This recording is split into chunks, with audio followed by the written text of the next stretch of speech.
estar más de acuerdo. Mami, papi, mira lo que encontré.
parroquial.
Buenas noches, estimados participantes. Les saluda Magali, asesora académica del Centro de Capacitación Internacional Público-Privado SIC.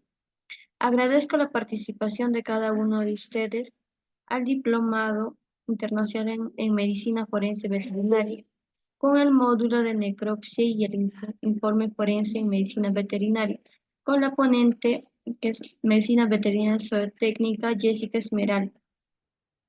Antes de comenzar con la ponencia, les dejo algunas recomendaciones. Por favor, mantener sus micrófonos y videos apagados durante toda la ponencia. Cualquier consulta o duda lo va a responder la doctora al final de la ponencia. Para los participantes que deseen solicitar la clase grabada más material de estudio y certificación, les dejo los números en el chat. Buenas noches, doctora. Puede comenzar con la ponencia.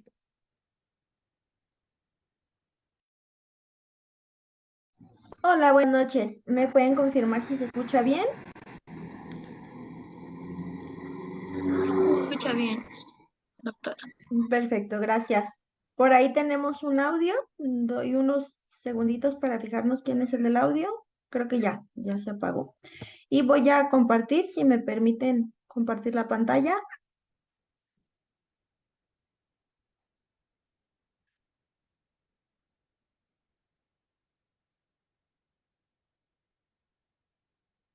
Si me pueden habilitar para compartir pantalla.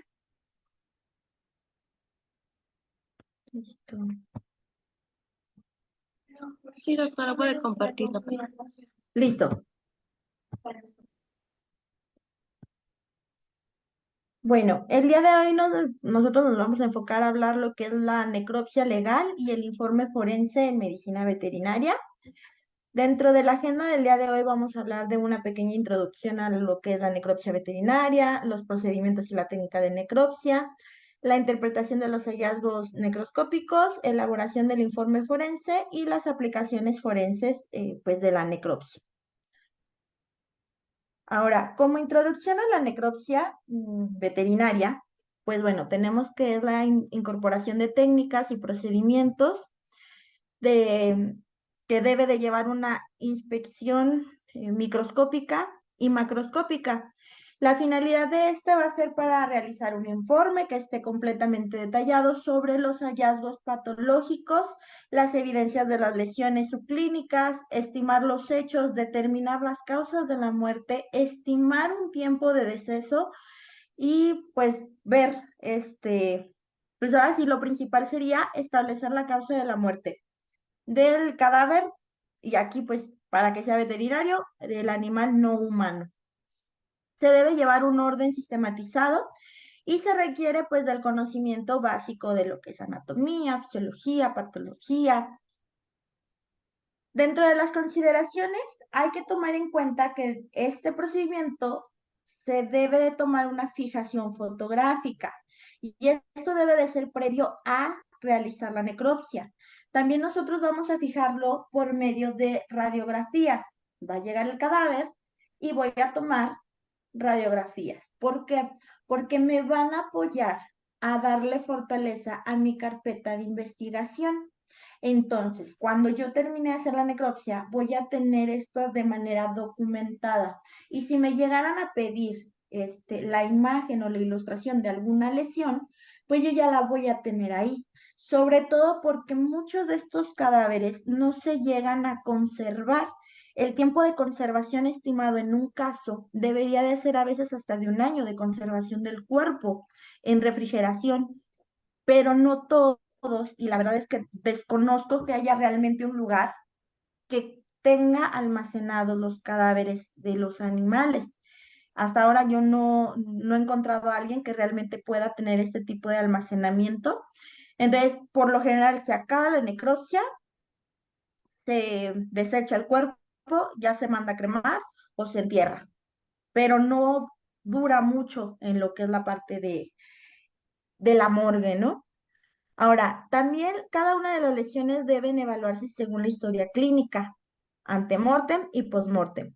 Se debe seleccionar muestras adecuadas y enviarlas al laboratorio, que si bien en este apartado no vamos a hablar de envío, toma y envío de muestras al laboratorio, sí se me hace un tema muy importante, muy interesante y les mandé por ahí un link, dentro del trabajo viene el link en donde hay un trabajo que me parece muy bien realizado, en donde nos especifica cuánto de muestra debemos de agarrar, qué tipo de muestra se manda para cada uno, al menos de los tóxicos, para cada uno de los tóxicos, y lo pueden checar ahí entre la literatura.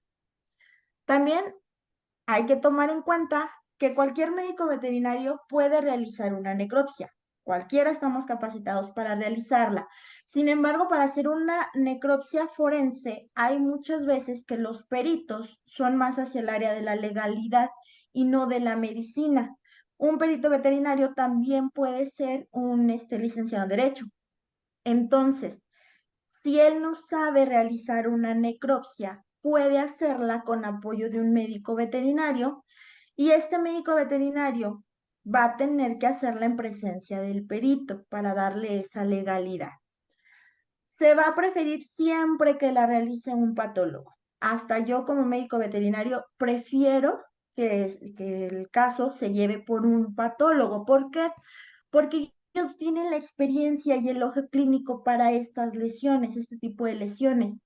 Ellos saben más sobre la parte de la descripción. Sin embargo, si uno pues le tira más a esas áreas, podría prestarse a hacer la descripción de las lesiones y pues hacer como tal la necropsia. Ahora, otra parte muy importante es no dar por hecho lo que se va a encontrar en la necropsia debido a la información de la historia clínica. Como les comentaba en el primer módulo, muchas veces creemos que la causa de muerte es la evidente, pero cuando nos ponemos a buscar un poquito más, nos damos cuenta que a lo mejor no puede ser o no encaja dentro de lo que es realmente la causal del deceso. Dentro de la selección del lugar, pues va a variar y va a depender mucho de la especie. Lo mejor sería hacerla en un laboratorio. Sin embargo, en muchos de nuestros casos vamos a darnos cuenta que se nos limita a encontrar un laboratorio específico de patología. Entonces, se pueden realizar en campo, se pueden realizar en laboratorios y veterinarias privadas, se puede realizar en el centro de control animal y en lugares improvisados. Pero eso no significa que no debo de tener un estándar y no debo de habituar un lugar. Entonces, cuando lo hacemos en un sitio externo, hay que hacer una adaptación del sitio. Por lo general, lo que se pone es una carpa para proteger los restos y que no haya algún tipo de contaminación. Los cadáveres no deben de estar en contacto con el piso y el piso la mesa en donde estén reposando estos cadáveres debe de ser firme y liso. Debe de haber un desagüe y que este desagüe no comunique con las canales de aguas comunes o las aguas de bebida de la comunidad o de la población. Los pisos y paredes que se presten para este evento deben de ser de material lavable. Debe de haber una fuente de agua también y un lugar en donde permita la refrigeración del cadáver. Y aquí hay que ser bien específicos que debe de ser una refrigeración, no una congelación, porque al momento de que nosotros llevamos a congelar a ese cadáver, lo que va a pasar es que vamos a tener estallamiento de algunas células y esto obviamente me va a quitar indicios. También debemos de tener un sitio alejado de tránsito de animales, por lo mismo de la contaminación, y tener sombra para que no nos afecten los factores medioambientales. Dentro de los instrumentos y equipos son los que usamos también cuando vimos la clase de patología, cuando llevamos la clase de patología, que es nuestro overol, nuestros guantes de látex. También se pueden usar los guantes de exploración. Aquí volvemos a lo mismo, hay que revisar la ley del trabajo del equipo, portación de equipo, para saber cuándo voy a manejar un equipo especial. Los lentes, la careta y las botas plásticas. Dentro de los instrumentos vamos a tener nuestro estuche de disección, nuestro costotomo, el bisturí, el cincel, la espátula, la sierra, la piedra para afilar, el cuchillo con punta aguda y la báscula de gramo y la báscula ya de kilo o de tonelada. Los cambios post-mortem ya los habíamos visto en la primera clase, que serían cambios físicos y químicos que construyen o que constituyen la descomposición natural de un organismo después de la muerte. Ya los habíamos visto, los voy nada más a mencionar. En los cambios post-mortem inmediatos, lo que vamos a ver es la deshidratación cadavérica, el albor mortis, rigidez cadavérica, la hipostasia visceral, la autólisis post-mortem y la destrucción del cadáver por carroñeros. En los cambios post-mortem mediatos voy a ver la imbibición, la pseudomelanosis, el enfisema, ruptura post-mortem, el desplazamiento post-mortem, la putrefacción y la destrucción del cadáver por factores exógenos. Ahora, vamos a tener factores medioambientales y pues ahora sí que también algunos propios que nos van a hacer algunos tipos de variaciones en el tiempo bueno, y el tiempo nos va a hacer cambios sobre el cadáver. Entonces hay que tener mucho cuidado cuando los estemos analizando. Los factores que nos van a afectar esto van a ser el tiempo transcurrido entre la hora de la muerte y el examen post-mortem. Y nos vamos a encontrar que muchas veces para el perito es algo complicado el traslado, ya que nos hablan de una comunidad y nos tenemos que trasladar a otra comunidad. Entonces, eso nos lo hace complicado. Hay algunas ocasiones que los compañeros, el primer respondiente, puede salvaguardar la integridad del cadáver, pero lo tiene que eh, refrigerar y tomar en cuenta que esta refrigeración pues me va a dar un cambio de temperatura y me va a dar un cambio de humedad que también me va a afectar la estimación del tiempo de muerte. Ahora, el almacenamiento de los restos también me va a jugar en contra. La condición corporal, mientras más graso sea el cuerpo, más se puede llegar a conservar. Sin embargo, pues aquí tenemos la contraria, ¿no? Si nuestro paciente tiene baja la condición corporal, se va a empezar a descomponer más rápido. También el aislamiento externo, que puede ser el pelo, la lana, la pluma, la calidad, por ejemplo, de la lana, que llega a ser muy gruesa, también me va a dar un aislamiento externo y esto podría hacer que se descomponga más lento. El tipo de dieta, como ya lo habíamos mencionado, mientras más grasas tienen, mayor tiempo de conservación vamos a tener. El tipo de especie animal, el estado de salud y el tipo de afección por el que haya fallecido. Y bueno, aquí vamos a ver que la temperatura más una alta humedad nos va a dar una mayor acción enzimática. Por ende, vamos a tener un grado de descomposición más rápido. Y una baja temperatura y una baja humedad nos va a dar una acción enzimática más baja. Por ende, vamos a tener una descomposición más lenta. Por eso es que se prefiere refrigerar el cuerpo. Dentro de la localización de las lesiones, nos vamos a ir con lo que nos enseñaron básicamente en clínica cuando vimos nuestro examen dermatológico, que es primero, pues usar nuestra anatomía, nuestra descripción anatómica por los planos, en dónde se encuentra la lesión, en qué plano, en qué área se encuentra, si es un miembro anterior, si es un miembro posterior. Todo este tipo de cosas las tenemos que decir de manera muy sistematizada y muy puntual.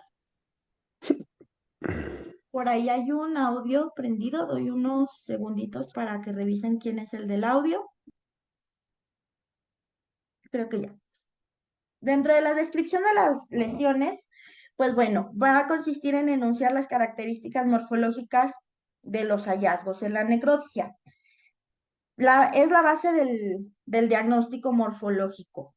Y vamos a analizar lo que es forma, color, consistencia, y esto va a ser con base a la edad, el sexo, la raza y la condición corporal.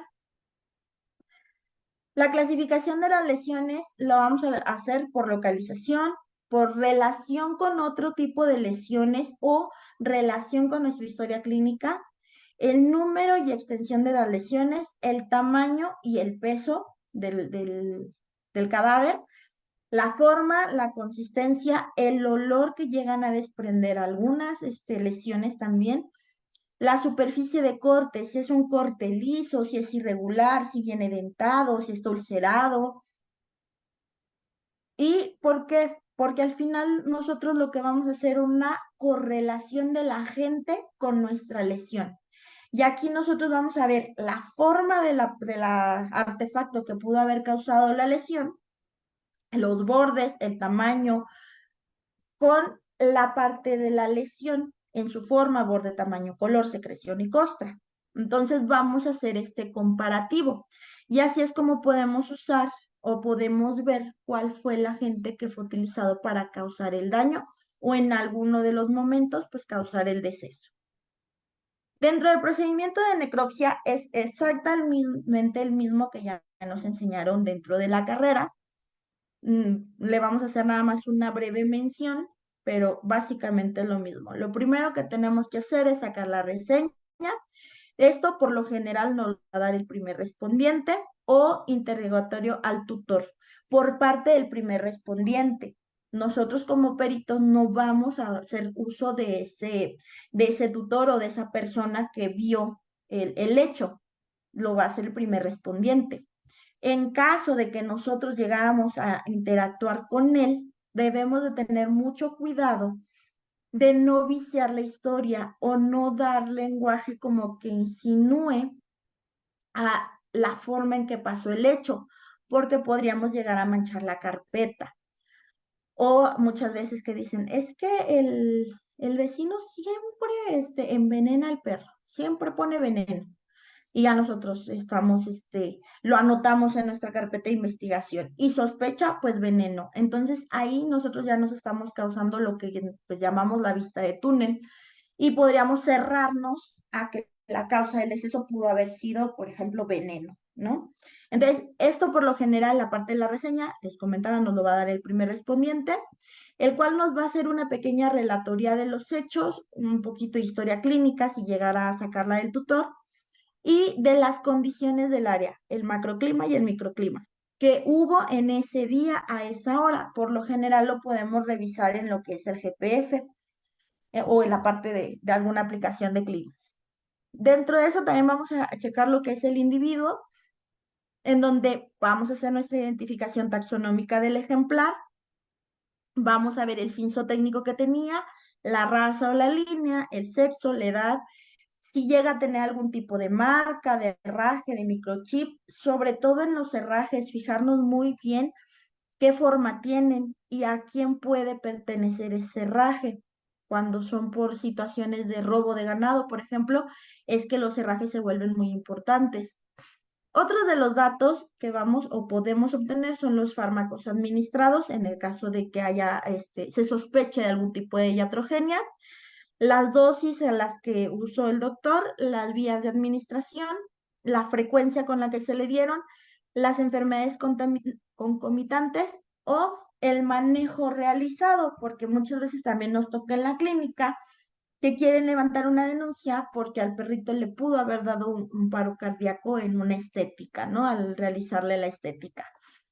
Y pues ya cuando uno realmente investiga, pues a lo mejor el perrito ya era cardiópata, ¿no? Y puede tener ahí la relación de la causa de la muerte. Vamos a realizar lo que primero llamamos nuestra inspección externa. Volvemos a lo mismo. Vamos a analizar lo que es la piel, el pelo, las uñas, los cuernos, si llegan a tener cuernos, la lana, la pluma. Y vamos a tratar de ver las lesiones y qué tipo de lesión son. Después vamos a movernos a lo que es la cavidad oral, nasal y auditiva, las cuencas de los ojos, las mucosas, que pues la nasal, ocular, vaginal, peneal o peniana y la anal, el pabellón auricular, la piel y las faneras, que es lo que vamos a revisar aquí. Después, posterior a eso, vamos a realizar nuestra incisión primaria, en donde vamos a colocar al cadáver de cúbito dorsal. Vamos a hacer una incisión sobre la línea media desde la sínfisis mandibular hasta la sínfisis púbica.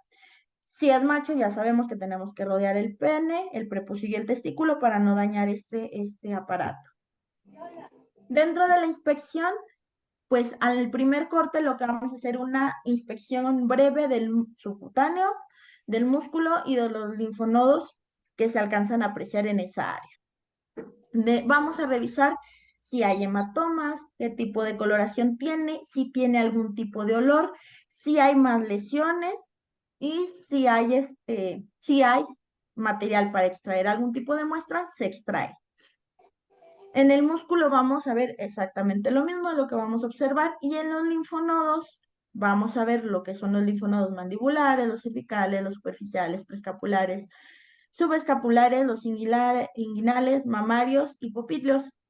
Vamos a evaluar lo que es el tamaño, vamos a evaluar la morfología, vamos a realizar el corte sobre el eje longitudinal de estos de la zona cortical y medular de lo que es el linfonodo. Y si llegara a haber algún motivo de sospecha que nosotros queramos recopilar algún tipo de muestra, ya sabemos que tenemos que agarrar la muestra. Dentro de la extracción de las vísceras, por ahí otra vez hay un audio. Les doy un segundito para revisar quién es. Ya. Dentro de la extracción de las vísceras, vamos a iniciar por lo que es el aparato respiratorio y el corazón, en donde vamos a realizar 2 cortes paralelos del cuerpo de la mandíbula en su cara medial sobre los músculos del espacio intermandibular desde la lengua, sacando la punta de la lengua por un lado. Y se va a incidir en las articulaciones del yoides, se va a sujetar la lengua, se va a retraer desprendiendo el esófago y la tráquea. Vamos a revisar lo que son los linfonodos retrofaringeos y vamos a continuar hasta la entrada del tórax. De esa manera es que vamos a poder extraer el aparato.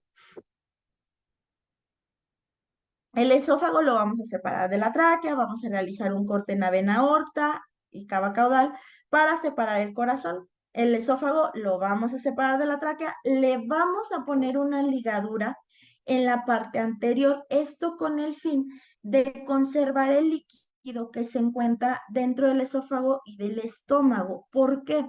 Porque si sospechamos de algún tipo de tóxico que pudo haber causado la muerte, queremos encerrar este tóxico ahí y sacarle la muestra. Entonces, por eso le vamos a hacer este tipo de ligadura. Para las vísceras abdominales, lo que vamos a hacer es retirar el aumento mayor junto con el vaso. Vamos a revisar el flujo biliar, hacer el corte longitudinal en el duodeno descendente y de esa manera vamos a extraer lo que son las partes de las vísceras. Para sacar la parte o observar la parte de la bilis, vamos a presionar primero la vesícula biliar, vamos a examinar el líquido biliar. Si se puede extraer una muestra, extraemos una muestra. En el hígado lo que vamos a hacer es extraer seccionando los ligamentos que lo fijan. Después también vamos a extraer el tracto gastrointestinal y se debe hacer otra doble ligadura en el tercio caudal del esófago y el recto. Volvemos a lo mismo para conservar el material que podamos utilizar para una muestra. El diafragma, pues ya sabemos que lo debemos de cortar para que nos permita la tracción del tracto gastrointestinal. Dentro de la inspección de la cavidad torácica y abdominal, lo que vamos a evaluar es la cavidad abdominal torácica. Vamos a revisar la posición de las vísceras, la condición de la pleura y el peritoneo. Vamos a determinar la presencia de líquido en cavidades. Si llega a haber líquido, otra vez volvemos a extraer una muestra. Ahora, dentro de la inspección por aparatos y sistemas, vamos a ver primero lo que es el respiratorio, en donde vamos a ver la laringe, el pulmón, la tráquea, la tiroides, linfonodos traqueales. En animales jóvenes, pues el timo. La tráquea, pues vamos a realizar una incisión por la parte dorsal de la tráquea, desde la laringe hasta la bifurcación. Igual, si hay presencia de contenido como flemas, podemos extraer la muestra. Después de ahí vamos a movernos a lo que es el parénquima. Se van a hacer cortes sagitales de aproximadamente 1 centímetro de grosor. Y vamos a ir palpando todo lo que es nuestro pulmón con el objetivo de que si hay algún tipo de absceso o algún tipo de masa, podamos cortar sobre ese eje y revisar cuál es el contenido que tiene. En cuanto al aparato circulatorio, vamos a ver lo que es el saco pericárdico, vamos a hacer una revisión externa de este saco, si llega a tener líquido, otra vez extraerlo para muestra. Vamos a incidir el pericardio a nivel del ápice para revisar el líquido. Se revisa la superficie buscando algún tipo de hemorragia y después vamos a ver lo que son las cámaras del corazón y vamos a hacer 4 cortes para poder evaluar el corazón.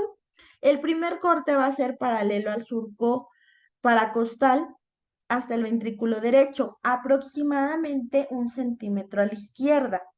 El segundo corte va a penetrar el ventrículo derecho y va a continuar hacia arriba llegando a la aurícula derecha. Y el tercero va a ser en el surco paraconal a 1 centímetro a la derecha hasta el ventrículo izquierdo.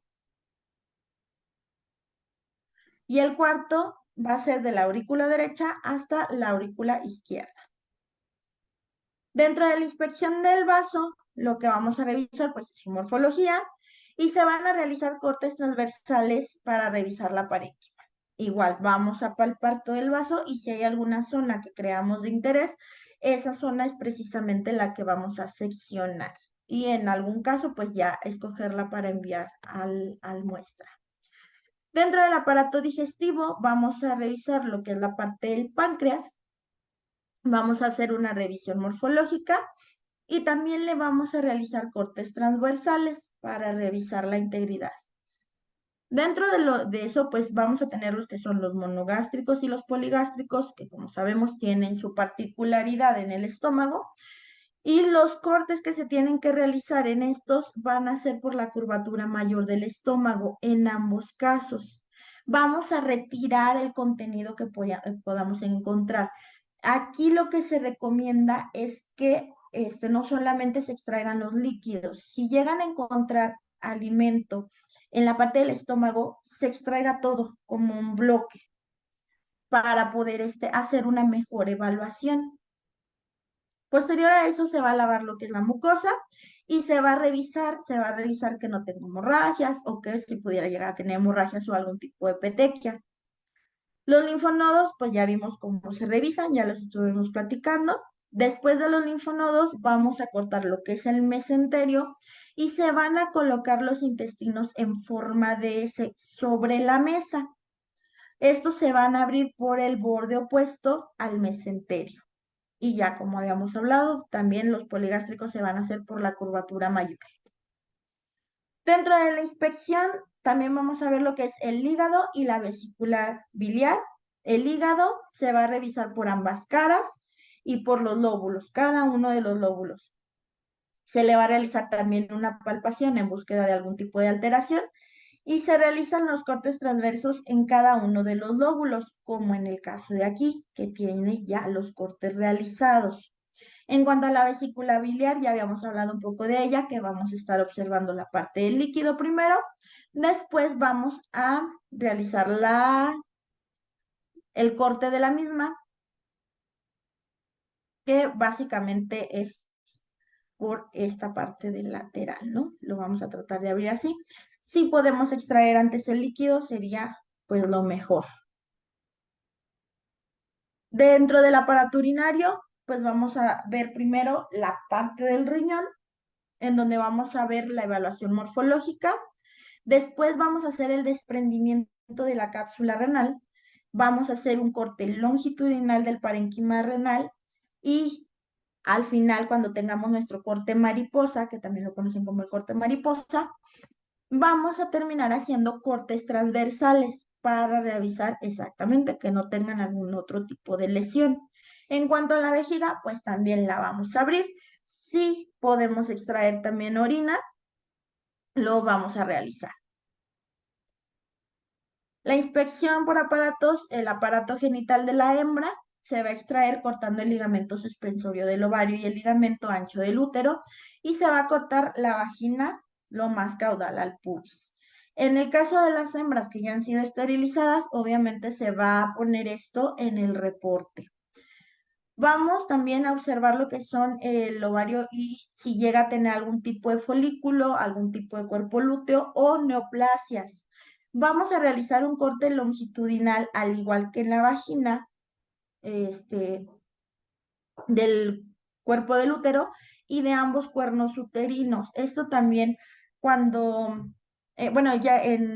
cuando se llega a observar algún tipo de lesión en la parte del cervix, sobre todo cuando ya estamos hablando de casos de las zoofilas, lo que se requiere es que se extraiga todo el aparato, todo, y no dejar ninguna de las partes. Para poder hacer este corte es un poquito más complejo. Lo que vamos a hacer es 2 cortes en la sínfisis púbica para extraer la vagina y la vulva. Y se tiene que extraer completa.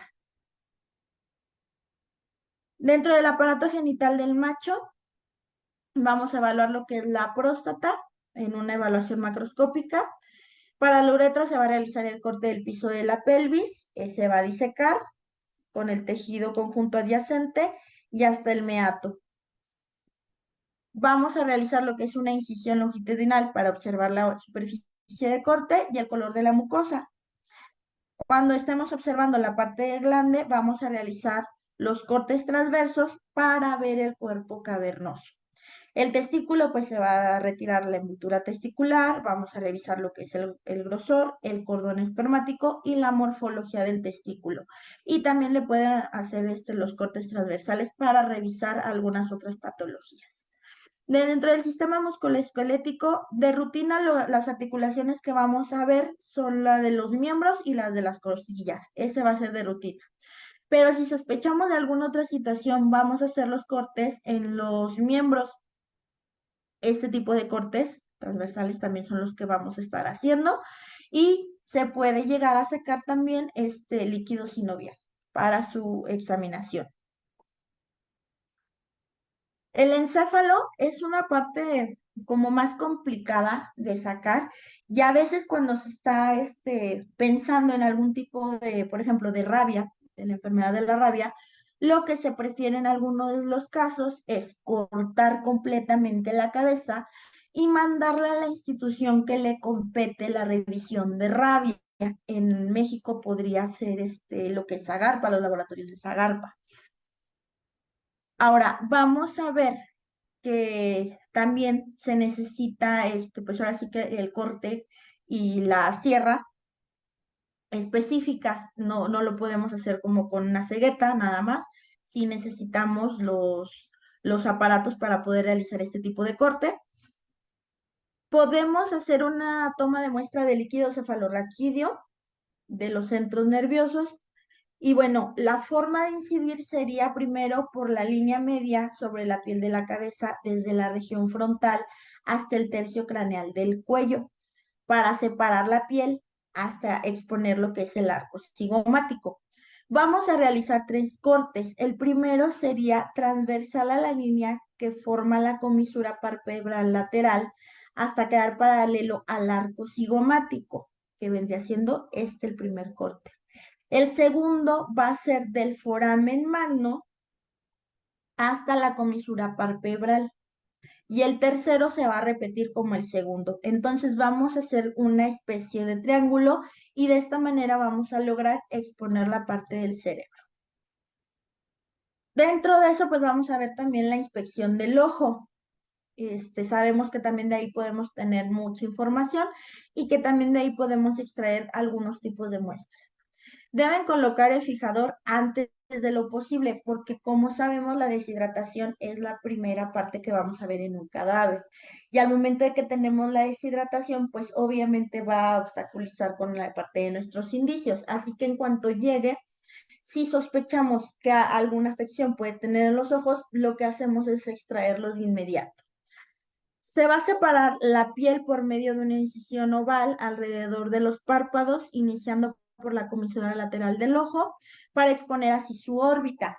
Lo vamos a hacer con pinzas, en donde se va a fijar la conjuntiva, jalando hacia abajo y cortándola a lo largo del hueso. Cuando esté liberado, se va a introducir la tijera curva con punta roma y se va a separar lo que es el músculo y el nervio óptico. Ojo con esto, porque al realizar la técnica, cuando no somos muy hábiles en estas situaciones, podemos desgarrar la parte de la retina y pues con eso perder este indicio. Inspección y hallazgos necroscópicos. Pues bueno, aquí vamos a encontrar una parte que es la entomología forense, en donde vamos a evaluar también algunos tipos de insectos, los necrófagos, los necrófilos, los omnívoros y los oportunistas, que también nos pueden apoyar al final a darnos el tiempo de muerte. Y si ellos ya comieron de nuestro cadáver, podrían darnos indicios de la causa de muerte. Vuelvo a repetir, sobre todo cuando son algunos tipos de tóxicos. Los necrófagos, pues van a tener la facultad de que se van a alimentar directamente del cadáver. Los necrófilos se van a alimentar de los insectos necrófagos. Los omnívoros a veces se van a alimentar del cadáver, a veces de los otros dos insectos. Y los oportunistas van a usar al cadáver solamente como refugio. Dentro de los hallazgos necroscópicos, ya sabemos, ahora sí que ya son los que manejamos típicamente en clínica, ¿no? Que podemos encontrar lo que es la parte de la condición corporal, las membranas mucosas, algunos tipos de lesiones en piel, la mácula, pápula, costra, esos son los comunes, y los hematomas y la coloración de los hematomas, que también me van a dar tiempos, estimaciones de tiempos. La condición corporal, pues bueno, me va a indicar si el paciente o si el cadáver pasó por algún tipo de proceso crónico o agónico, sobre todo cuando tratamos de ver negligencias médicas o negligencias por parte del tutor, cuando sospechamos de maltrato animal, de que no le daban de comer o no le daban buenas atenciones, pues vamos a tener esto. Ahora, ¿qué tiene que ver aquí el tiempo agónico? Que nosotros tenemos algo que se llama tipificación del delito y lo tenemos que ver si es algún tipo de negligencia, algún tipo de violencia o ya algún tipo de maltrato. Entonces, así es como se va a tipificar el delito y gracias a esa tipificación es que puedes establecer algún tipo de multa, algún tipo de sanción o algún tipo pues ya de cárcel, ¿no? Y es precisamente esto lo que nos lleva a tener que clasificar si el cadáver pasó por algún tipo de agonía. También nos puede indicar, pues obviamente, la presencia de algún tipo de enfermedad sistémica. Dentro de, perdón, aquí dice condición corporal, pero serían las membranas mucosas, sería lo que es la anemia, si llegó a tener algún tipo de asfixia, porque ya nos está hablando de dolo, si hay algún tipo de hemorragia profusa, que nos está hablando de maltrato, si hay daño hepático, porque obviamente esto ya nos está hablando de algún tipo de enfermedad. La baja de temperatura, también esto nos lo van a decir las membranas mucosas. Si hay algún tipo de algún tipo de coágulo o algún tipo de embolia y si pasó por algún tipo de exposición ambiental. Dentro de las lesiones en la piel, lo que vamos a observar pues es la pápula, la mácula, el nódulo, el absceso, la costra y la cicatriz. Y esto nos va a hablar pues de patologías virales, bacterianas o necróticas, ahí se me cambió también. Lesiones asociadas al trauma. Por lo general, estas son las que más vamos a estar buscando nosotros y pueden haber lesiones como lo que son las abrasiones, en donde la epidermis va a ser removida por fricción o por estar en contra de una superficie rugosa. Vamos a verla destruida por resultado de la pérdida focalizada de la epidermis. ¿Por qué? Porque fue friccionada. Y bueno, también a veces puede tener la forma del objeto que la ocasionó y es por eso que va a ser como objeto de nuestro estudio. Dentro de eso también vamos a ver las contusiones. Se van a encontrar en el sitio de impacto, van a tener, o no van a tener, mejor dicho, algún tipo de interrupción de la continuidad de la piel y se van a presentar como hemorragia. Entonces, cuando nosotros abrimos la piel, vemos que nuestra piel está bien, pero al momento de abrirla ya vamos a tener este tipo de estallamientos celulares. Entonces, ahí es como nosotros nos vamos a dar cuenta de que es una contusión. Dentro de eso vamos a encontrar también lo que son las laceraciones, que es el desgarro del tejido como resultado de la aplicación de una fuerza de estiramiento o el aplastamiento de la piel. Y si se dan cuenta, las contusiones, pues nos está hablando también de que ya hay una pérdida o un desprendimiento también en las áreas musculares. Entonces, vamos a ver el músculo como si fuera pues picadillo, ¿no? Otros de los hallazgos pueden ser abscesos, neoplasias, algunos tipos de parásitos y quistes. Dentro de la elaboración del informe, Es muy parecido al informe normal de necropsia, al que pues desde la universidad nos enseñaron a entregar, ¿no? Pero ¿cuál va a ser la diferencia aquí? Que aquí a fuerza sí tenemos que escribir la causa de la muerte o la causa del deceso y que va a llevar pues nuestro número de expediente. Dentro de eso pues va a ser lo mismo, la raza, la especie, la historia clínica, el sexo, la edad, el peso, el tipo de capa o el color, marcas de rajes, de oreja, de muescas, otro tipo de marcas que puedan encontrar, los datos del tutor, si llegan a tener datos del tutor, la anamnesis que se levantó, la observación macroscópica de cada uno de los órganos y de los sistemas que tenemos que evaluar, los diagnósticos y por último el diagnóstico diferencial y nuestra causa de la muerte. Dentro de la aplicación, las aplicaciones van a ser muchísimas, desde la muerte inesperada o las muertes sospechosas, las muertes seriales, la investigación de enfermedades, buscar causales de delito, deslindar las responsabilidades cívicas, éticas y morales, y va a ser nuestro medio de prueba ante cualquier situación. Y pues hasta aquí abarcaría la plática del día de hoy. Si tienen alguna duda, alguna pregunta, con gusto las resolvemos.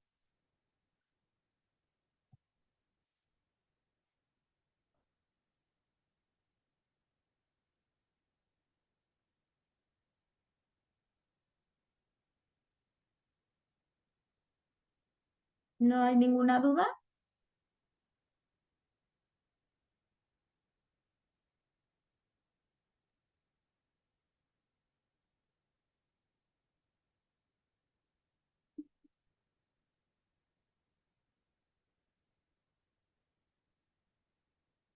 Me pone aquí Rodrigo, muchas gracias. No, pues gracias a ustedes por escucharme y por sobre todo por la hora y el día, ¿no?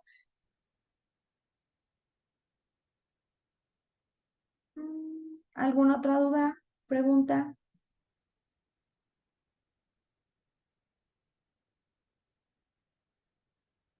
Me pone aquí Oscar, muchas gracias por la charla. No, pues de nada.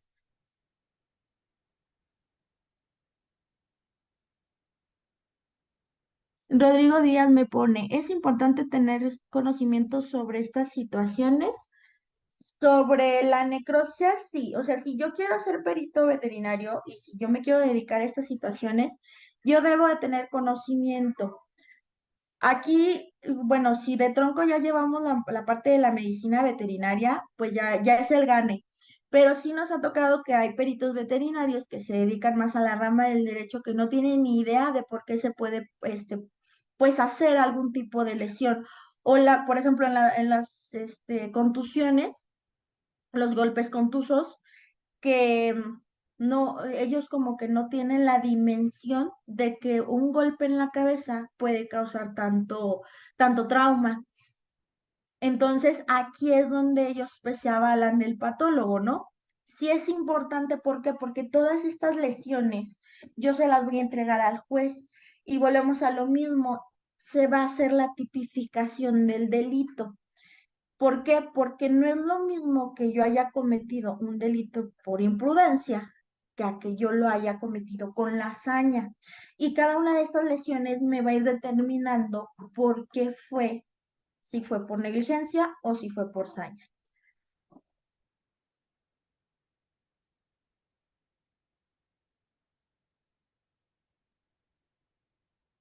Me pone, ya con los problemas que estamos presentando con los rescatistas de animales que nos están creando muchos problemas en las clínicas, demandas grandes y debemos defendernos. Claro que sí, aquí yo lo que les recomendaría a todos es que siempre tengamos primero nuestros protocolos establecidos y que cada una de las personas que están con nosotros en la clínica se sepan estos protocolos. Los protocolos de actuación hasta con los propietarios que son o con los tutores que son más agresivos. Y esto de manera, pues de por experiencia podemos determinar qué tipo de tutor llega a ser, pues más problemático. Entonces, a ellos con mayor razón hay que hacerles firmar las partes de las responsivas.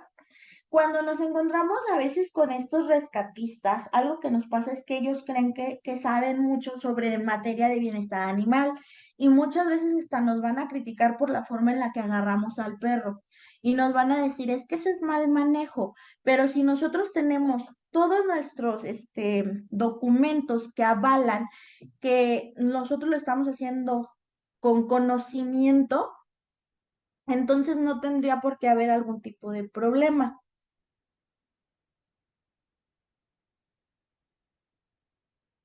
Aquí en Panamá somos solo 25 que tenemos diplomados de medicina forense por la Universidad de Panamá. No hay muchos médicos forenses. De manera global, no hay muchos médicos forenses. Sí es un poquito complicado y vuelvo a lo mismo, es realmente una rama muy poco experimentada. Otra cosa que nos pasa también es que tenemos el desconocimiento de las autoridades que hay veterinarios preparados en estas situaciones. Entonces, muy pocas veces nos contratan y cuando nos contratan es cuando ya tienen el problema. Otra de las ocasiones vamos a encontrarnos con que las mismas instituciones gubernamentales dicen que no son delitos procedentes. ¿Por qué? Porque no tienen la sensibilización y porque no tienen el conocimiento sobre los delitos medioambientales y los delitos en bienestar animal. Entonces, es como si un poquito tedioso estar peleando con este tipo de pensamientos. Sin embargo, pues estamos empezando a trabajar en eso y esa es como la vía. Digo, todo esto al final nos va a ayudar a dar una mejor atención en nuestras clínicas por la parte de, que les digo, que siempre tener los expedientes, siempre tener nuestras hojas de conocimiento firmadas por los tutores y por la parte en que vamos a estar más ligados a lo que es el bienestar animal. Con eso, pues yo creo que podemos partir en ayudar. Si nosotros no nos sensibilizamos, no podemos, o sea, nosotros como médicos no nos sensibilizamos, no podemos sensibilizar a la población y la población no puede hacer llegar estas situaciones ante los gobiernos para que vean que hay un problema. Y ellos, pues obviamente, mientras menos problemas tengan que resolver, pues menos caso nos hacen, ¿no? Pero hay que empezar por algo. Pone aquí, sí debemos protegernos y estar más preparados ante todo. Claro que sí. Sí, pues siempre tener nuestras seguridades legales, ¿no? Y recordar que también en nuestras clínicas debemos de hacer un apartado financiero para la seguridad legal. Ese también es otro de los pormenores que debemos de tomar en cuenta.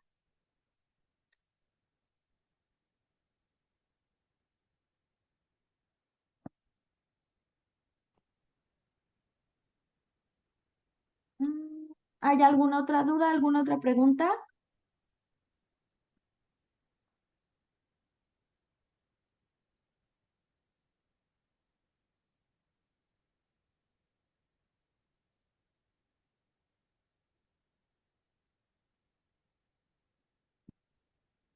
Pues bueno, entonces si no hay alguna otra duda o pregunta, podemos dejar hasta aquí la clase y nos veríamos la siguiente semana. Que tengan un buen fin de semana y que estén muy bien. Creo que por aquí hay otra pregunta. Nos ponen aquí equiparnos en nuestras clínicas y y saber interpretarlos. Claro que sí. Equiparnos, no solamente es del equipamiento médico, o sea, de los equipos médicos y de nuestras clínicas y de nuestros exámenes de laboratorio. A veces el equipamiento médico también puede ser todos este tipo de formatos. Muchas veces nos estamos quejando porque decimos, ay, me la voy a pasar llenando formatos, pero es mucho mejor tener un formato que de manera legal me ampara que a no tener ese formato y luego me anden denunciando. Entonces, siempre tener esa parte, pues empezar a hacernos conscientes de que la gente afortunadamente ya está viendo el bienestar animal que no es malo que nos critiquen, que no es malo que como médicos nos quieran, eh, pues ahora sí que ir a revisar. No es malo que nos revisen. Lo que sería malo es que nosotros caigamos en negligencia, que nosotros caigamos en este tipo de situaciones en donde nosotros, conociendo del tema legal, no estamos aplicando nuestros tipos de formatos. Recordar hay formatos para eutanasia, hay formatos para pagos, hay formatos para una consulta médica, nuestras hojas de historiales, hay formatos para absolutamente todo y que sí es mejor estar llenando formatos ya que luego nos estén, pues demandando, ¿no? Esa sería como, al menos mi recomendación para todos los que tenemos clínica. La verdad es que sí es bien importante. A mí me tocó hace poco que me estuvieran, quemando en redes sociales, que es lo básico, ¿no? Porque a la señora no le pareció un cobro que apliqué. Y desde la parte de la legalidad, contesté con otro formato y la señora hasta bajó su comentario, ¿no? ¿Por qué? Porque si bien nada más podría ser un chisme de redes, lo que la señora trató de provocar, sí termina siendo daños a nuestra integridad, sí puede llegar a hacer daños a nuestra integridad física y mental, moral, el que una persona nos quiera dañar de esa manera. Pero lo mejor, es correcto, lo que vamos a tener que hacer, pues en nuestros formatos, el conocimiento de la ley, porque bajo ese conocimiento de la ley, nosotros podemos ampararnos y defendernos. Como que lo único que podemos obtener de esta situación.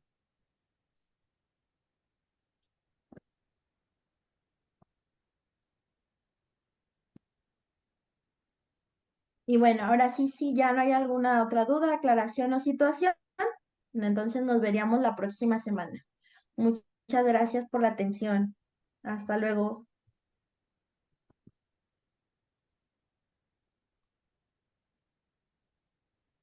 Gracias.